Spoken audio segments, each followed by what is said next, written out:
3025 টাকা তোমার বিল আর 2000 টাকা তোমার বকশিস, ঠিক আছে? স্যার খাবারগুলো কি প্যাকেট করে দিব, পার্সেল করে দিব? আরে না না, এগুলো ঝুটা খাবার, এগুলো ডাস্টবিনে ফেলে দাও। হাই হাই রে, কত দামি দামি খাবার, এগুলো বলে ঝুটা খাবার। রিস কাড়ায় মাইরে দিয়া ব্যাগ লাইটটা ভাঙ্গা লাইলো, এখন মনে হয় 20-30 হাজার টাকা লাগিয়ে যাইব। ভাই দেখলে কি যে কয় আল্লাহ জানে। স্যার একটা সমস্যা হয়ে গেছে। কি হইছে? পিছন থেকে একটা রিস্কা আইসা ব্যাগ লাইটটা লাগিয়ে দিয়ে ফাটিয়ে দিছে।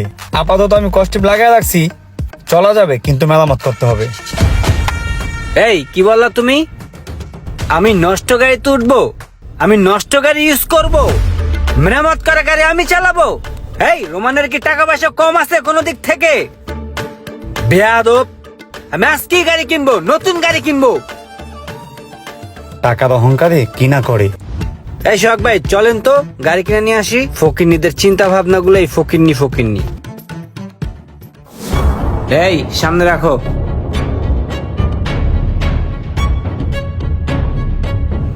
কত দিব ভাড়া? স্যার 30 টাকা ভাড়া হয়েছে। এই নাও। 500 টাকা তো স্যার ভাঙতি নাই। এই বেটা, তোর কাছে ভাঙতি চাইছি? আমি চাইছি ভাঙতি? ভাঙতি না হলে আপনাকে টাকা ব্যাক দিব কিভাবে? আবার কয় ব্যাগ দিব কিভাবে? একটা ঘুষি দিয়ে নাক ফাটালাম।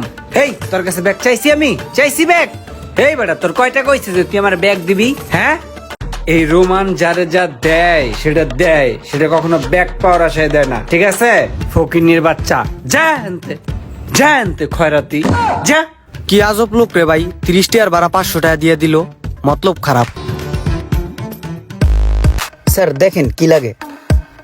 কি খাবি সোহাগ? দেখ। কই দেখি দেখি কি আছে। আমি এইটা খাবো। আমাকে তুমি এই সিরিয়ালে যতগুলো আছে সবগুলো আমারে দিয়া দাও, ঠিক জি আছে? Sir, thank you. আর আমার জন্য একটা লেমন জুস দিও। জি স্যার, অবশ্যই। কি রে রোমান, তুই যে এতগুলা খাবার অর্ডার দিলি, এতগুলা খাবার কি তুই খাইতে পারবি? এখন খাবারটি নষ্ট হইব না? হ্যাঁ রে বেটা, তুই নষ্টের চিন্তা করতাছিস। এই বেটা, আমার কি টাকা পয়সা কম আছে রে? খাইতে পারলে খামু, না খাইতে পারলে হালাই দিমু, সমস্যা আছে?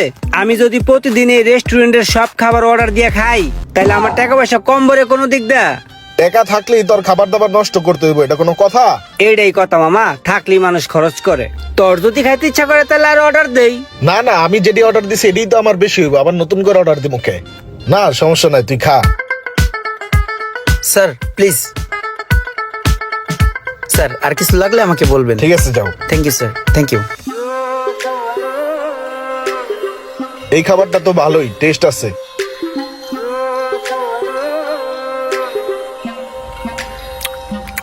আর ভাল লাগছে না খেতে। কি করছ তুই এগুলা? আর ভাল লাগতেছে না মানি?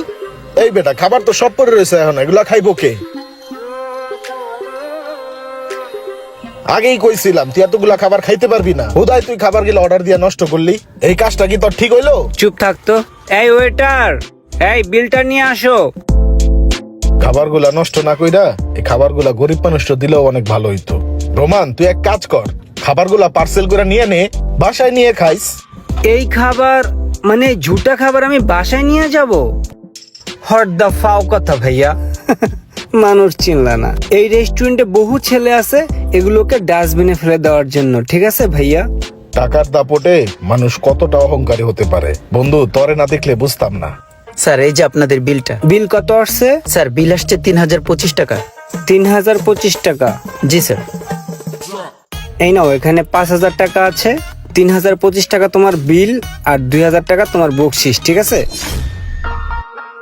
স্যার খাবারগুলো কি প্যাকেট করে দিব, পার্সেল করে দিব? আরে না না, এগুলো ঝুটা খাবার, এগুলো ডাস্টবিনে ফেলে দাও। হাই হাই রে, কত দামি দামি খাবার, এগুলো বলে ঝুটা খাবার। কত মানুষ আছে না খায় দিন পার করতেছে, একটু খাবারের জন্য হাহাকার করে। আমি টেবিলটা পরিষ্কার করে দিচ্ছি। ঠিক আছে, পরিষ্কার করে দাও।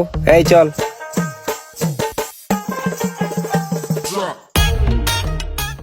রোমান, কিছু কথা বলি শোন। টাকার অহংকারটা কিন্তু তুই একটু বেশি করে ফেলাইতাছস। সামান্য একটা ব্যাকলাইট বাংসে দেখা তুই গাড়িটাই চেঞ্জ করে ফেলাইছস। এটা কিন্তু এক প্রকার অহংকারের মধ্যে পড়ে। আর তাছাড়া তুই কিন্তু প্রত্যেকটা জায়গাতেই প্রচন্ড পরিমাণ অপচয় করতাছস, এটাও কিন্তু এক প্রকার অহংকারের মধ্যে পড়তেছে। আল্লাহ তাআলা অহংকারীকে পছন্দ করে না।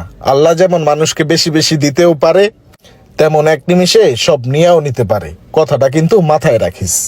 আরে ভাই, আল্লাহ তাআলা নিতে পারে ঠিক আছে, কিন্তু আমার যে সম্পত্তি, এটা সারা জীবন যদি আমি খরচ করতেই থাকি তারপর ইনশাল্লাহ আমার সম্পত্তি শেষ হবে না, ঠিক আছে? সো আমাকে ইষ্টা জ্ঞান দিতে এসো না, আমার বুঝ আমি খুব ভালো বুঝি, ঠিক আছে? তোর জন্য খুব আফসোস হয় রে।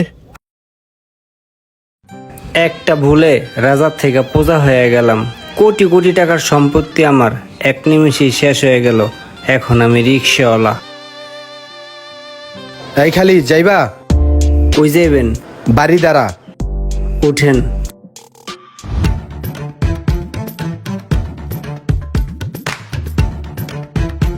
ভাড়া কত? মামা 40 টাকা। 40 টাকা? কান শাকুনসা ফাড়াই আলামু বেটা ফাজিল। এই জায়গার তো এই জায়গা 40 টাকা ভাড়া? সব সময় যাই আহি ভাড়া 20 টাকা, 40 টাকা চাস। এই ল 20 টাকা, 20 টাকাই ভাড়া, আর কথা কবি না। 500-1000 টাকা রিক্সাওয়ালাদের এমনি দিয়ে দিছি, অথচ এখন 20টা টাকার লেগা কতগুলো কথা শুনতে হইলো। হ্যাঁ, সবই নিয়তি। দাঁত থাকতে দাঁতের মর্মতা বুঝি নাই। একটা কথা মনে রাখবেন, অপচয়কারীকে কখনো আল্লাহ তাআলা পছন্দ করেন না। আর টাকা পয়সা নিয়ে কখনো অহংকার করবেন না। যে কোনো সময় আপনি গরিব থেকে বড় লোক আর বড় লোক থেকে গরিব হয়ে যেতে পারেন।